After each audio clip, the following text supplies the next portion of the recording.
Innal hamdalillah nahmaduhu wa nasta'inuhu wa nastaghfiruh wa na'udzu billahi min shururi anfusina wa sayyiati a'malina. May yahdihillahu fala mudilla lahu wa may yudlil fala hadiya lahu. Asyhadu an la ilaha illallah wahdahu la syarika lahu wa asyhadu anna Muhammadan 'abduhu wa rasuluh. Allahumma salli wa sallim wa barik ala 'abdika wa rasulika Muhammad wa ala alihi wa ashabihi wa man tabi'ahum bi ihsanin ila yaumiddin. Wa ba'd. Alhamdulillah, tidak lupa kita panjatkan puji syukur kepada Allah Subhanahu wa taala yang terus melimpahkan nikmat dan karunia kepada kita semua, sehingga pada malam hari ini kita masih bisa berkumpul di masjid yang mudah-mudahan diberkahi oleh Allah Subhanahu wa taala, di mana kita berkumpul di masjid ini dalam rangka untuk mempelajari agama Allah Subhanahu wa taala. Kita berharap agar Allah taala menambahkan ilmu yang bermanfaat kepada kita, kemudian Allah taala memberikan taufik kepada kita untuk mengamalkan ilmu tersebut, dan tentunya juga kita berharap kepada Allah Subhanahu wa taala agar memberikan keistiqomahan kepada kita di dalam berilmu dan beramal, karena sesungguhnya siratal mustaqim, jalan yang lurus yang senantiasa kita minta agar Allah menunjuki kita kepadanya, adalah jalan yang menggabungkan antara ilmu dan amal sebagaimana yang telah diterangkan oleh para ulama rahimahumullah taala. Ma'asyiral muslimin jamaah rahimani wa rahimakumullah. Pada malam hari ini kita akan melanjutkan pembelajaran kita dari kitab Aqidah At-Tauhid yang ditulis oleh Syekh Shalih bin Fauzan Al-Fauzan hafizallahu taala, di mana pembahasan kita masih sekitar tentang pembatal-pembatal tauhid, yaitu perkara-perkara yang bisa membatalkan tauhid seseorang.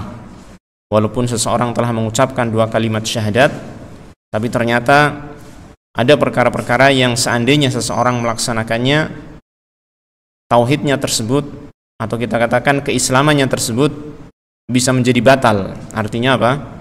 Ketika batal Islamnya, maka dia bisa menjadi kafir, dan ini merupakan perkara yang sangat-sangat berbahaya, sehingga wajib bagi kita untuk mempelajari perkara-perkara tersebut dalam rangka agar kita bisa membangun kewaspadaan kita dan menghindari perkara-perkara tersebut.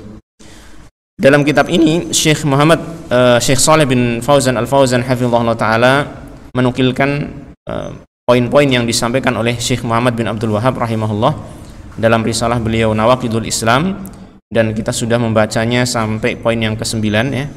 Yang terakhir adalah tentang orang yang memiliki keyakinan ada sebagian manusia yang boleh keluar dari syariat Nabi Muhammad SAW, tentunya yang hidup di zaman setelah beliau Muhammad SAW diutus. Maka orang yang meyakini keyakinan tersebut, dia bisa batal keislamannya ya, walaupun berdalil berhujah dengan hujah-hujah yang sesungguhnya tidak bisa menjadi hujah ya, bukan merupakan alasan, karena itu hujah yang batilah. Seperti orang yang menganggap keberadaan orang tersebut sebagaimana halnya Nabi Khidir atau Khadir ya, yang hidup di zaman Nabi Musa alaihissalam, yang kita lihat kisahnya Nabi Khidir itu tidaklah mengikuti siapa? Nabi Musa alaihissalam. Kemudian dijadikanlah kisah ini sebagai dalil yang sesungguhnya tidak pas gitu ya. Dalil bagi mereka yang mereka menganggapnya orang itu keluar dari syariat Nabi Muhammad SAW, maksudnya boleh keluar, boleh tidak mengikuti syariat Nabi Muhammad SAW. Maka ini adalah dalil yang keliru, hujah yang keliru. Kenapa? Karena Nabi kita Nabi Muhammad SAW memiliki kekhususan yang tidak sama dengan nabi-nabi terdahulu. Apa itu? Bahwasanya Nabi Muhammad SAW diutus oleh Allah Ta'ala untuk seluruh umat manusia, berbeda dengan nabi-nabi terdahulu yang diutus kepada kaumnya saja, terbatas pada kaum tertentu, ya kan? Terbatas pada kaum tertentu, yakni daerah, ya, daerah tertentu, dan juga waktunya pun terbatas, ya, waktunya terbatas.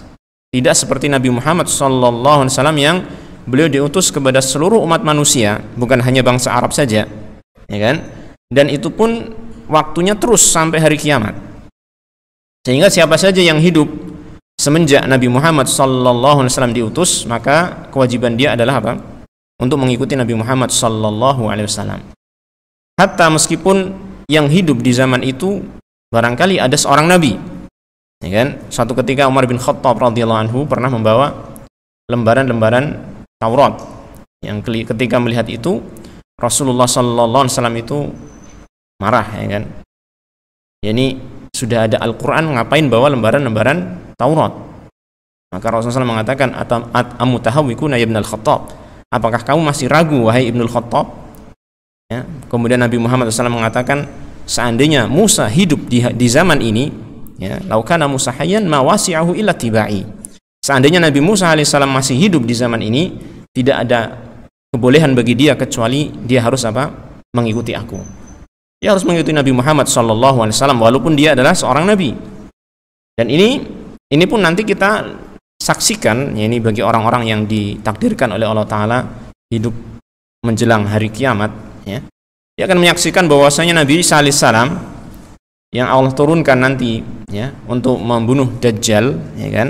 Nabi Isa turun, dan apa yang dilakukan Nabi Isa ketika itu? Beliau Nabi Isa alaihissalam mengikuti syariatnya Nabi Muhammad sallallahu alaihi wasallam. Beliau salat di belakang Imam Mahdi, ya kan, dan menghukumi secara adil umat manusia dengan syariat Nabi Muhammad sallallahu alaihi wasallam. Karena disebutkan dalam hadis itu, Nabi Isa itu ketika turun, ya kan, dikatakan oleh Rasulullah SAW sebagai hakaman adlan, sebagai seorang hakim yang adil. Dan hakim menghukumi sesuatu dengan aturan siapa? Tentunya dengan aturan Nabi Muhammad sallallahu alaihi wasallam. Dan ini menunjukkan bahwasanya tidak ada yang boleh keluar dari syariat Nabi Muhammad sallallahu alaihi wasallam dengan dalih apapun, ya kan. Semua orang yang hidup semenjak diutusnya Nabi Muhammad sallallahu alaihi wasallam, maka wajib bagi dia itu untuk mengikuti ajaran Rasulullah sallallahu alaihi wasallam, mengikuti syariat Rasulullah sallallahu alaihi wasallam. Nah, kemudian yang ke-10, ini yang terakhir yang disebutkan oleh Syekh Muhammad bin Abdul Wahhab rahimahullah taala di antara nawaqidul Islam. Walaupun sesungguhnya telah kita terangkan sebelumnya, ya, bahwasanya nawaqidul Islam, pembatal-pembatal Islam ataupun pembatal-pembatal tauhid itu tidak terbatas pada 10 poin ini saja, ya kan. Kita bisa merujuk kepada kitab-kitab fikih yang membahas tentang masalah hukum orang-orang yang murtad. Di sana akan dijelaskan tentang banyak sebab yang bisa menjadikan seseorang itu murtad. Ya, ini termasuk pembatal Islam, kan. Artinya tidak terbatas pada poin yang ke-10 ini saja. Ya. Akan tetapi sangat banyak sekali.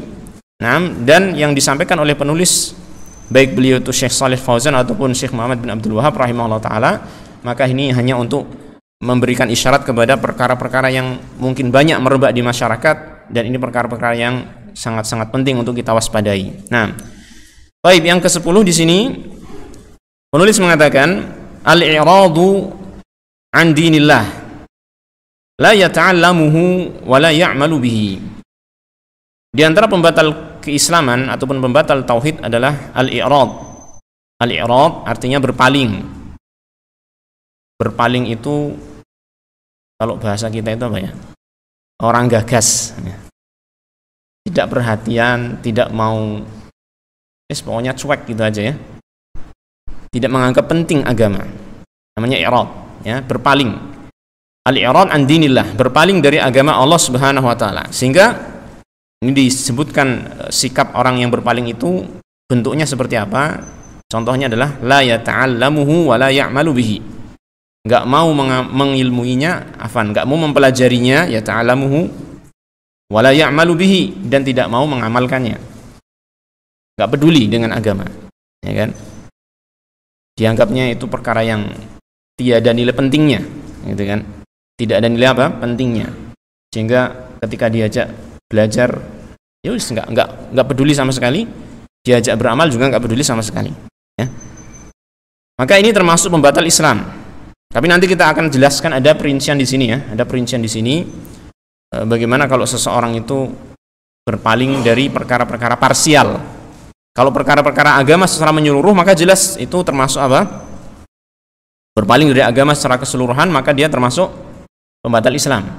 Walaupun mungkin dia pernah mengucapkan 2 kalimat syahadat, asyhadu an la ilaha illallah wa asyhadu anna muhammadar rasulullah, tapi setelah itu tidak ada tidak ada kegiatan yang berkaitan dengan masalah agama sama sekali, dia berpaling darinya sama sekali, tidak mempelajarinya, tidak mengamalkannya, ya kan?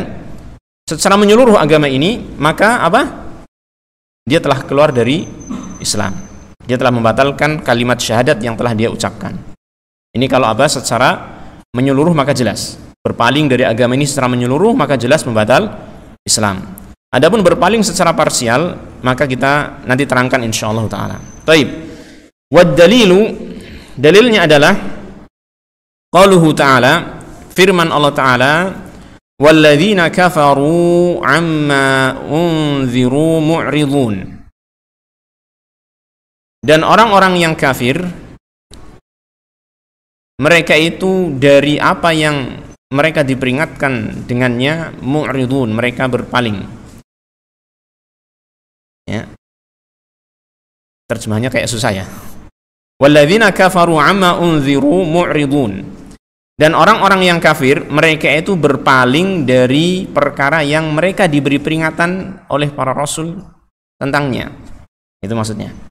Jadi para rasul alaihi wassalatu wassalam, ya kan, mereka kan tugasnya adalah memberi peringatan dan memberi kabar gembira. Kabar gembira tentunya bagi orang-orang yang sudah beriman, yang mau mengikuti mereka para rasul alaihi wassalatu wassalam. Adapun yang belum beriman maka tentunya diberikan peringatan-peringatan agar mereka itu beriman. Nah, mereka orang-orang kafir itu ketika diberi peringatan oleh para nabi dan rasul alaihi wassalatu wassalam, maka mereka mengabaikannya, berpaling darinya, tidak memperhatikannya sama sekali, cuek begitu saja. Ini maksudnya ya. Nah, di sini Allah SWT menyebutkan sikap mereka orang-orang kafir adalah i'rad. Mu'ridun ini i'rad, yaitu berpaling. Sehingga para ulama termasuk diantaranya Al-Imam Ibnu Qayyim rahimahullah ta'ala menyebutkan diantara bentuk kekufuran, bentuk kekafiran, ada yang disebut dengan kufrul i'rad. Ada yang disebut dengan kufrul i'rad. Jadi Ibnu Qayyim menyebutkan ada beberapa bentuk kekafiran ya. Ada yang kekafirannya itu karena juhud, yaitu mengingkari sesuatu yang maklum, yang telah diketahui. Ada kufur karena takdzib, mendustakan ya. Ada kufur karena syak, keraguan. Ada juga kufur karena i'rad. Ya. Ada kufur karena i'rad, berpaling, dan ada juga kufur karena kemunafikan. Ya, ada beberapa bentuk kekufuran yang disebutkan oleh para ulama. Di antaranya adalah ini. Kufur, seseorang itu kafir karena berpaling, ya, tidak mau perhatian. Ya. I'rad. Nah, dalil yang kedua yang disampaikan oleh penulis di sini dari surat As-Sajdah ayat 22. Wa man azlamu mimman dzukkira bi ayati rabbih tsumma a'rada 'anha inna minal mujrimina muntaqimun. Waman azlamu, siapakah yang lebih zalim? Kalimat waman di sini isim istifham dalam bahasa Arab ya. Isim istifham, jadi kata tanya. Tetapi di sini bukan dalam fungsi untuk menanyakan. Tidak dalam fungsi untuk bertanya. Tetapi dalam fungsinya untuk mengingkari. Jadi istifham ingkari. Kata tanya yang digunakan untuk mengingkari. Waman azlamu maknanya tidak ada yang lebih zalim. Tidak ada yang lebih zalim mimman dzukkira bi ayati rabbih tsumma a'rada 'anha. Daripada orang yang telah diberi peringatan dengan ayat-ayat Tuhannya, tsumma a'rada 'anha, kemudian dia berpaling dari peringatan tersebut atau dari ayat-ayat tersebut, ya. Dia berpaling. Jadi kata Allah Ta'ala di sini termasuk sikap yang merupakan kezaliman, bahkan disebut di sini sebagai kezaliman yang paling besar ya, azlam, perbuatan yang paling zalim ya, adalah ketika seseorang diberi peringatan ya, oleh rasulnya ataupun oleh orang-orang yang menjadi perpanjangan para rasul alaihi wassalatu wassalam, yaitu para ulama misalkan, diberi peringatan, kemudian dia malah berpaling dari peringatan tersebut, tidak menggubris ya peringatan yang disampaikan, tidak menggubris, tidak memperhatikan ayat-ayat yang disampaikan oleh para rasul alaihi wassalatu wassalam tersebut atau oleh para ulama tersebut ya. Artinya tidak peduli dengan agama ini sama sekali. Baik. Maka ini merupakan perbuatan yang sangat-sangat zalim, ya. Dan tentunya ini merupakan kekufuran. Tidaklah sesuatu dikatakan azlam, paling zalim, ya kan? Melainkan dia adalah merupakan perbuatan yang sangat buruk sekali, ya kan? Inna minal mujrimina muntaqimun. Inna minal mujrimina muntaqimun. Sungguh kami, yaitu Allah Subhanahu wa taala, terhadap orang-orang yang berbuat kejahatan, berbuat dosa, berbuat kekafiran dan seterusnya, muntaqimun. Kami akan memberikan hukuman, akan memberikan siksaan. Baik.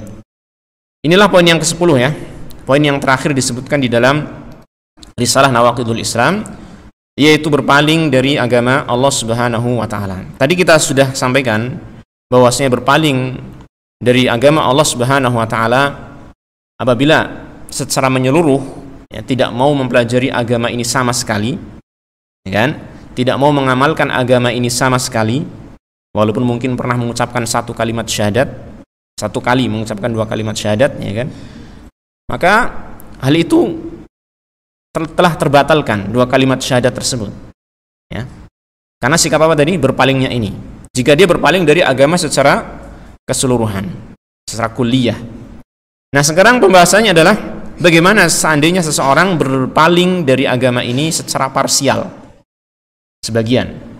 Nah, tidak mau mempelajari agama, sebagian dari agama ini, atau tidak mengamalkan sebagian dari agama ini. Maka para ulama menjelaskan hal ini diperinci menjadi dua bagian. Pertama, apabila seseorang itu berpaling dari dasar-dasar agama yang disebut dengan asluddin, ya, berpaling dari dasar-dasar agama, tidak mau mempelajari dasar-dasar agama, tidak mau mengamalkan dasar-dasar agama.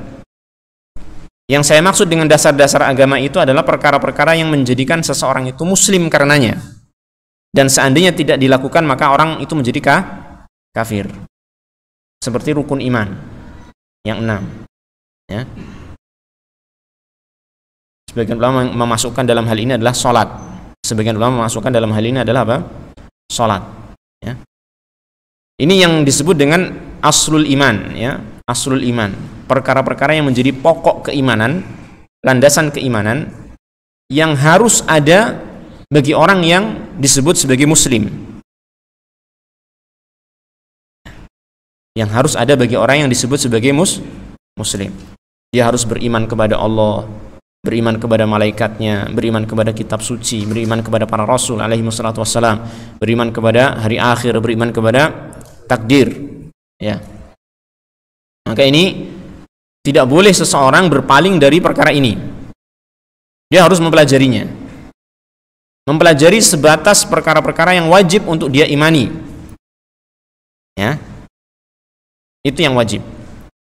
Apabila dia berpaling darinya, ya kan, maka dia akan menjadi orang yang keluar dari Islam, telah batal tauhidnya.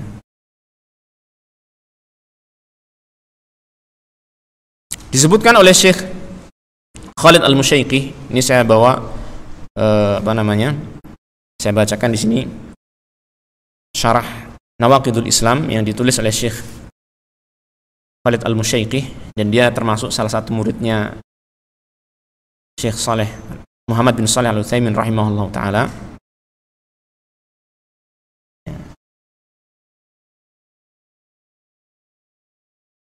Dalam kitab beliau yang berjudul At-Thayyibuz Zahr, Syarah Nawaqidul Islam Al-Ashr, dikatakan di sana, yang qasimul i'radu an dinillahi ila qismain. Dia mengatakan berpaling dari agama Allah itu terbagi menjadi dua. Pertama, al-i'radu an asli din, berpaling dari pokok landasan agama ini. Alladzi yakunu bihi musliman atau yakunu syartan fil Islam, yang mana asluddin, landasan pokok agama ini adalah perkara yang menjadikan seseorang itu muslim, atau yang menjadi syarat bagi dia untuk dikatakan sebagai muslim. Dan apabila terjadi kerusakan dalam asluddin ini, maka otomatis akan merusak agama secara menyeluruh. Agama dia ya, agama orang tersebut secara keseluruhan rusak. Artinya apa? Dia tidak disebut sebagai muslim. Maka berpaling dari pokok agama ini, di mana dia tidak mau mempelajarinya, wala ya'malu bihi, tidak mau mengamalkannya, maka ini adalah kufrun mukhrijun minal millah, merupakan kekafiran yang bisa mengeluarkan dari agama. Seperti misalnya perkara yang menjadi pokok agama kita adalah tauhid, ya. Kita harus mempelajari tauhid. Jangan sampai seseorang itu enggan untuk mempelajari tauhid, berpaling dari mempelajari tauhid, tidak peduli dengan tauhid, bahkan tidak mengamalkan tauhid, ya. Maka orang yang berpaling dari tauhid, tidak mempelajarinya dan tidak mengamalkannya, ya, cuek begitu saja tentang masalah tauhid, ya, maka dia bisa terjerumus dalam pembatal Islam ataupun pembatal tauhid yang ini, ya, yang berpaling ini. Juga sebagian ulama mengatakan termasuk diantaranya adalah sholat. Termasuk diantaranya adalah apa? Sholat. Apabila seseorang sudah mengucapkan 2 kalimat syahadat, tapi kok dia sama sekali tidak mau sholat, tidak peduli dengan urusan sholat, jangankan mengamalkannya, mempelajarinya saja tidak, ya kan? Jadi selama masa hidupnya itu tidak pernah sholat sama sekali, cuma pernah mengucapkan 2 kalimat syahadat.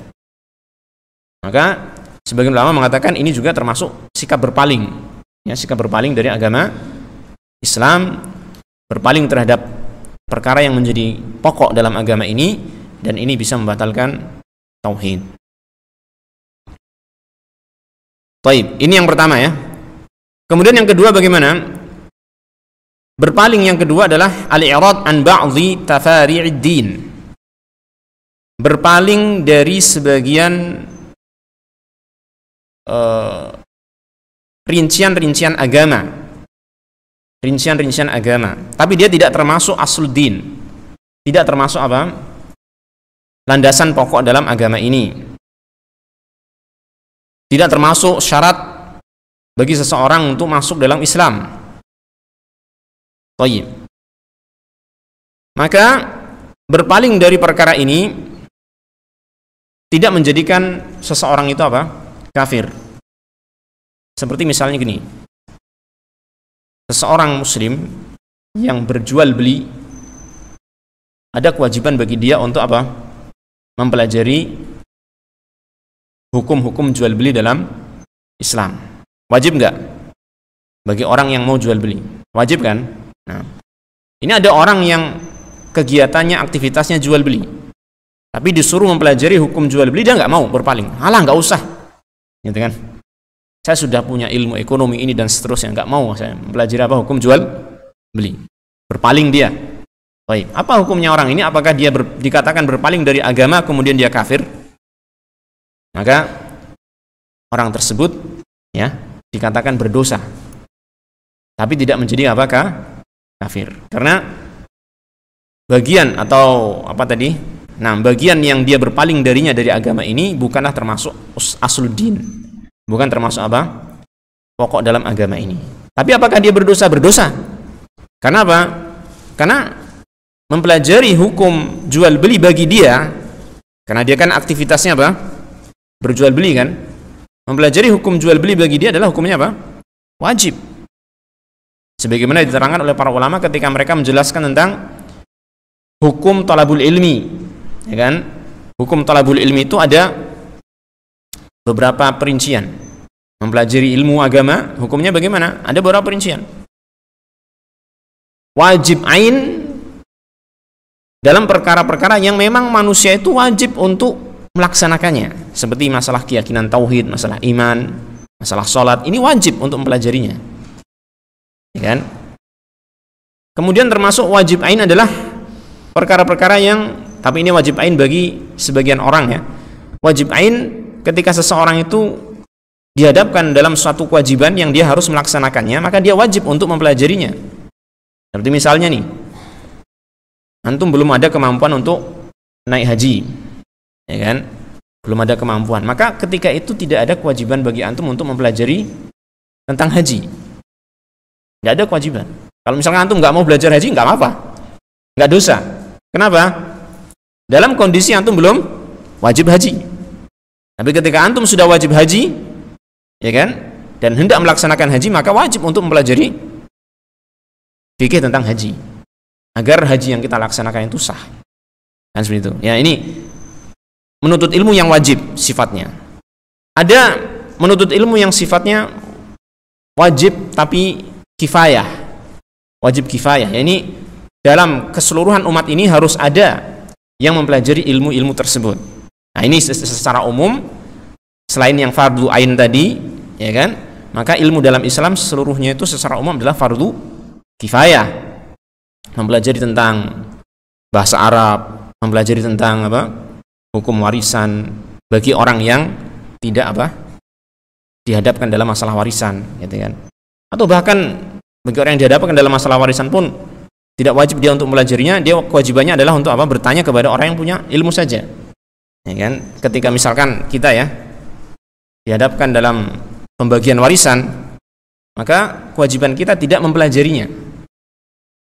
Yang penting ada tanya kepada orang yang bisa memberikan penjelasan, itu kita bagi, sudah sesuai dengan penjelasan orang yang berilmu. Fas'alu ahla dzikri in kuntum la ta'lamun. Tetapi hukum mempelajari hukum warisan ini adalah fardu kifayah.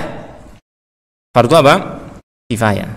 Yang penting ada orang yang sudah mencukupi sehingga dia bisa menjadi rujukan bertanya tentang masalah hukum warisan, gitu ya. Fardu kifayah. Baik. Jadi mempelajari ilmu itu hukumnya bertingkat-tingkat. Sehingga dalam masalah al-i'rad, dalam masalah berpaling dari agama ini, seandainya berpalingnya secara parsial sebagian dari agama ini, maka seperti tadi perinciannya.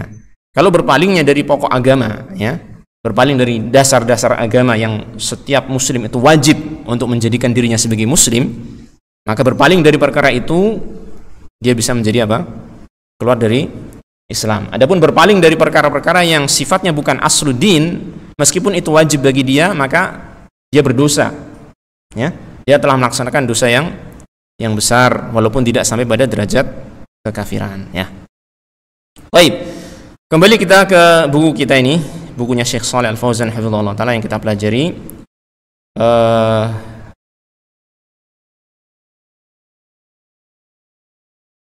Baik. Kemudian Syekh hafizahullah taala, yaitu Syekh Shalih Al-Fauzan hafizahullah taala, menutup pembahasan tentang nawaqidut tauhid, pembatal-pembatal tauhid ini dengan membawakan kalimat Syekh Muhammad bin Abdul Wahhab rahimahullah taala di akhir risalah tersebut. Beliau mengatakan, qala Syekh Muhammad bin Abdul Wahhab rahimahullah, Syekh Muhammad bin Abdul Wahhab rahimahullah taala mengatakan tentang pembatal Islam yang telah disebutkan di atas, la farqa fi jami'i hadhihi an-nawaqidhi bainal hazili wal jaddi wal khaifi illal mukrah. Kata beliau, tidak ada bedanya di dalam seluruh pembatal-pembatal tauhid, pembatal-pembatal Islam ini antara orang yang hazil, orang yang bergurau, wal jad, orang yang sungguh-sungguh, wal khaif, dan orang yang melakukannya karena takut. Jadi pembatal Islam yang telah disebutkan tadi dari 1 sampai 10 dan yang lainnya juga, ya kan, sama. Itu enggak dibedakan antara ini membatalkan Islam ketika orang itu melakukannya dengan sungguh-sungguh. Kalau bergurau tidak membatalkan Islam, tidak ada bedanya. Semuanya sama-sama bisa membatalkan keislaman seseorang. La farqa baina hadhihi nawaqid. Baik, la farqa fi jami' hadhihi nawaqid bainal hazili wal jadi wa al khaif. Baik dia itu melakukannya dengan bergurau, tidak sungguh-sungguh. Misalnya datang ke tukang sihir, saya baca tadi ya di dalam salah satu penjelasan ulama, datang ke tukang sihir, kemudian coba yuk kita coba, itu sihirnya bener nggak sih? Nggak beneran nih. Bukan untuk membatalkan sihir dia, bukan untuk menunjukkan kalau sihir dia itu dusta, bukan, tapi hanya sekedar main-main saja. Ayo kita ke sana yuk, tanya tukang sihir, gitu kan, minta disihirkan ini, kita coba-coba saja. Bergurau seperti ini dia bisa batal keislamannya. Ini maksud dari apa? Hazil. Contoh ya, contoh dari hazil, orang yang bersenda gurau. Apalagi yang jad. Yang jad itu bagaimana? Sungguh-sungguh, dia melakukannya dengan sungguh-sungguh. Niat memang benar untuk melakukan hal tersebut. Maka jelas itu kan. Jelas membatalkan keislaman dia. Yang hazil, yang bersenda gurau saja bisa batal, apalagi yang sungguh-sungguh. Bahkan kata beliau al-khaif, orang yang takut ya, melakukan pembatal Islam itu karena takut saja, itu bisa batal. Tapi beliau mengatakan takut ini bertingkat ya, sehingga dia mengatakan illal mukroh, kecuali orang yang dipaksa dengan sungguh-sungguh. Apa bedanya khaif dengan mukroh? Kalau khaif itu hanya sekedar takut yang tidak berdasar, atau mungkin takut yang apa yang dia takuti itu belum terbukti, ya kan? Masih mungkin sekedar ancaman, sekedar gertakan orang gitu kan, dia takut. Atau mungkin bayangan-bayangan nanti kalau saya gini bagaimana, kalau saya nggak ngikutin orang-orang bagaimana, ini kan takut juga ya. Ini tetap membatalkan. Tapi yang tidak membatalkan adalah satu, kondisi ketika seseorang itu mukroh. Kondisi ketika seseorang itu apa? Mukroh. Apa itu mukroh? Dipaksa oleh orang lain melaksanakan pembatal Islam, ya. Kalau tidak melaksanakannya, maka akan diberi hukuman yang nyata, jelas. Mungkin dibunuh, ya, mungkin disiksa, mungkin pokoknya hukuman yang jelas-jelas nyata, yang orang tersebut mampu untuk melaksanakannya, melaksanakan ancamannya tersebut. Dipaksa beneran sungguh-sungguh, seperti yang terjadi di zaman sahabat dulu, yang menjadi sebab turunnya ayat ini, firman Allah Ta'ala yang berkaitan dengan masalah mukroh, ya, yang berkaitan dengan masalah mukroh. Apa itu ayatnya? Sebentar.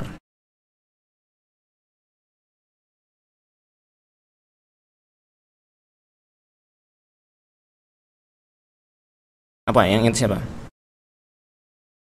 Illa man ukriha wa qalbuhu mutmainnun bil iman. Ya, di antara potongan ayatnya seperti itu. Kecuali orang yang mukroh, orang yang dipaksa, sedangkan hatinya itu masih tentram dalam keimanan. Yaitu kisah tentang Ammar bin Yasir, yang dia dipaksa untuk mencela Nabi Muhammad SAW dalam kondisi dia telah melihat bapaknya, ibunya, saudaranya telah dibunuh, disiksa. Ini ancaman yang sungguh-sungguh kan? Ya. Maka ketika itu Ammar bin Yasir dengan sangat sedihnya, dengan sangat tertekan itu kan, mengeluarkan ucapan-ucapan yang sampai mencela Nabi Muhammad SAW untuk dia bisa selamat dari siksaan tersebut. Ya, kemudian sampai kepada dia menangis di hadapan Nabi Muhammad SAW, sehingga turun ayat ini menjelaskan bahwasanya orang yang dipaksa untuk melaksanakan perbuatan-perbuatan yang kufur, ya, dalam kondisi kepaksaannya itu betul-betul nyata gitu ya, maka dia tidak dianggap sebagai orang yang kafir selama dia masih hatinya itu tentram dengan keimanannya. Itu. Baik. Kemudian di sini Syekh mengatakan wa kulluha min a'dhami ma yakunu khataran, dan semuanya itu merupakan perkara-perkara yang sangat besar bahayanya. Semua yang disebutkan di atas tentang pembatal tauhid sangat besar bahayanya. Tentu ya, karena apa? Bisa menghilangkan keislaman seseorang. Wa aktsari ma yakunu wuqu'an, dan semuanya itu termasuk perkara-perkara yang paling banyak terjadi di tengah-tengah masyarakat. Fayambaghi lil muslimi ayahdharaha, maka selayaknya seorang muslim itu mewaspadai perkara-perkara tersebut. Makanya perlu kita pelajari ya. Baik. Wa yakhafa minha ala nafsihi, dan selayaknya bagi seorang muslim itu untuk mengkhawatirkan dirinya terjerumus dalam pembatal-pembatal tauhid tersebut. Na'udzubillahi min mujibati ghadabih wa alimi iqabihi. Kita berlindung kepada Allah Subhanahu wa taala dari perkara-perkara yang menyebabkan kemurkaan Allah Ta'ala dan menyebabkan siksaan Allah Ta'ala yang sangat pedih. Nah, kita berlindung kepada Allah Subhanahu wa taala dengan sungguh-sungguh agar Allah Ta'ala betul-betul melindungi kita dari perkara-perkara yang sangat berbahaya ini. Karena musibah terbesar yang menimpa manusia bukanlah musibah di dalam masalah dunia, tetapi musibah terbesar adalah musibah di dalam masalah agama, ketika seseorang itu mendapatkan kesesatan di dalam agamanya. Baik, masih ada sekitar 5 menit ya, kita tambahkan pembahasan ini masih berkaitan dengan masalah pembatal Islam ini, dan ini saya anggap sebagai pembahasan yang sangat-sangat penting ya. Karena ketika kita mempelajari pembatal-pembatal Islam, pembatal-pembatal tauhid ini terkait dengan masalah kafir dan Islam, ya enggak? Dikhawatirkan ketika kita mempelajari ini ya, kemudian ada seseorang yang melihat orang lain melakukan salah satu yang dia anggap sebagai pembatal Islam, lalu kemudian serta-merta dia karena telah belajar mengatakan kamu telah kafir. Kamu telah kafir. Maka saya katakan di sini jangan sampai kita bermudah-mudahan dalam mengatakan kalimat seperti ini. Kamu kafir. Mentang-mentang kita sudah punya ilmu tentang pembatal Islam. Kita mempelajari ilmu tentang pembatal Islam ini, pertama yang perlu kita perhatikan adalah apa? Diri kita sendiri. Jangan sampai kita terjerumus. Kemudian kita ajarkan kepada saudara-saudara kita, keluarga kita, jangan, agar mereka tidak terjerumus ke dalam pembatal ini. Bukan kapasitas kita untuk apa? Menghukumi orang kamu kafir, bukan itu. Apalagi ada hadis Rasulullah SAW yang mengatakan, idza qala apa itu namanya?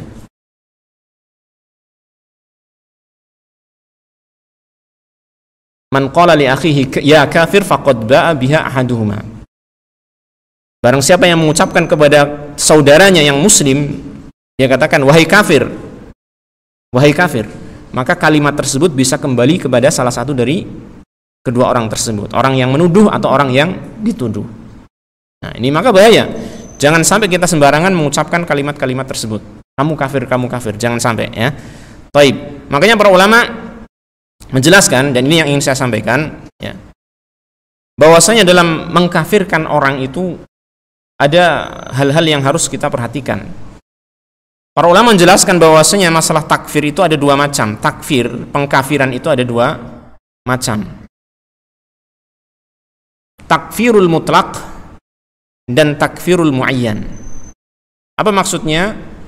Takfirul mutlaq itu adalah kita menyatakan takfir, menyatakan kafir terhadap sifat-sifat ataupun perbuatan-perbuatan yang memang jelas secara syariat ada dalilnya bahwasanya itu merupakan perbuatan-perbuatan dan sifat-sifat yang mengkafirkan. Contoh yang telah kita pelajari ini ya, barang siapa yang melakukan kesyirikan besar kepada Allah maka dia kafir. Ini namanya takfir apa? Mutlak. Barang siapa yang datang ke tukang sihir, mempelajarinya, mengamalkan sihir dan lain sebagainya, maka dia kafir. Barang siapa yang mencela agama Islam, mencela Allah, mengolok-olok agama Allah, mengolok-olok ayat-ayat Allah, mengolok-olok Rasulullah SAW, maka dia kafir. Ini hukum apa? Mutlak, takfir mutlak. Yang seperti ini kita boleh mengucapkannya selama itu ada dasar dalilnya, seperti yang kita pelajari ini. Ada dasar dalilnya bahwasanya itu merupakan perbuatan-perbuatan yang bisa mengkafirkan, ya, sifat-sifat yang bisa menjadikan seseorang kafir. Kita bisa mengucapkannya. Namanya apa? Takfir mutlak. Boleh kita sebutkan, boleh kita ucapkan selama ada sandaran dalilnya yang menjelaskan hal tersebut. Bisa difahami ya? Kalau seseorang mengatakan barang siapa yang berbuat zina maka kafir, boleh nggak? Nggak boleh. Karena apa? Perbuatan zina tidak ada dalil yang menunjukkan dia itu mengkafirkan. Jelas? Jadi takfir mutlak boleh kita ucapkan, boleh kita sampaikan, ya, yaitu menyatakan suatu sifat atau perbuatan tertentu itu mengkafirkan, ya, tetapi dengan syarat apa? Ada dalil yang menunjukkan hal tersebut. Baik, mudah-mudahan difahami ya. Yang kedua, takfir muayyan. Kalau tadi takfir apa? Mutlak. Yang kedua adalah takfir muayyan. Apa maksud takfir muayyan?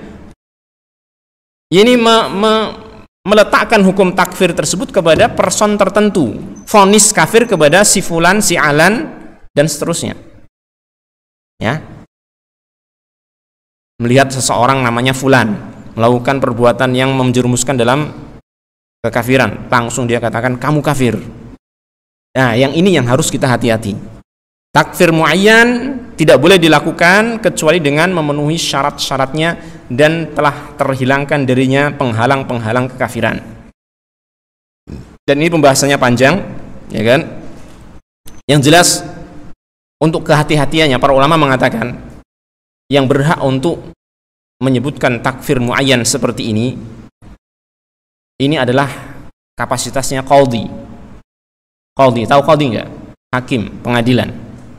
Kenapa demikian? Karena itu nanti berbuntut banyak. Ketika seseorang mengatakan kamu kafir, padahal dia punya istri, punya anak, punya keluarga yang muslim, maka apa konsekuensinya?